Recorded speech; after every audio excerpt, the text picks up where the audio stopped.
ওয়াযকুর feel কিতাবি Ibrahim ইন্নাহু কানা সিদ্দীকান নাবিয়্যা। আল্লাহ পাক রব্বুল আলামিন বলে আমার ইব্রাহিমের আলোচনা আমি কোরআনের ভিতরে করব যে ইব্রাহিম ছিল সত্যনিষ্ঠ একজন নবী।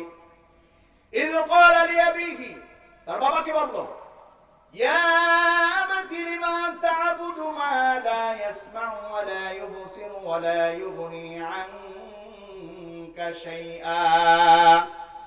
হে আমার বাপ, কেন আপনি এমন রবের ইবাদত করবেন যে শোনে না, যে দেখে না, আপনার কোনো কাজও করে দিতে পারে না? এমন মূর্তির ইবাদত আপনি কেন করবেন? জোরে বলেন ঠিক না ঠিক? আল্লাহ পাক রব্বুল আলামিন বলেন, বান্দা, আমি এমন একজন রব, ক্ষেতের ভিতরে কৃষক কাজ করার জন্য যাবে। কৃষক সারাদিন মেহনত করে ক্ষেতের ভিতরে ধান রোপণ করে দিয়ে আসবে। আসায়ু মিন্নি ওয়াল ইতমামু মিনাল্লাহ, চেষ্টা হলো আমার। আল্লাহ পাক রব্বুল আলামিন বলে পরিপূর্ণ করব আমি। তুমি ক্ষেতের ভিতরে ধান রোপণ করে আসবা।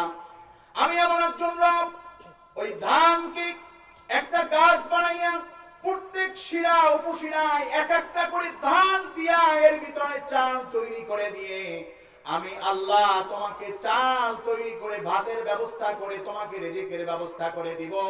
আমি রব, যিনি তুমি ধান লাগানোর পর তোমাকে চাল বানিয়ে তোমার হাতে পৌঁছিয়ে দেওয়ার জিম্মাদারি আমার।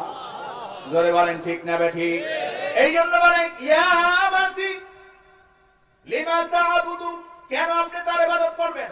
মা লা ইয়াসমা'ু ওয়া লা ইউবসিরু ওয়া লা ইউগনি আনকা শাইআ, যে আপনার কোনো কাজ করে দিতে পারে না, যে আপনার কোনো কথা শোনে না, যে আপনার কোনো কথা দেখে না, শুনতে পায় না, তার ইবাদত কেন করবেন?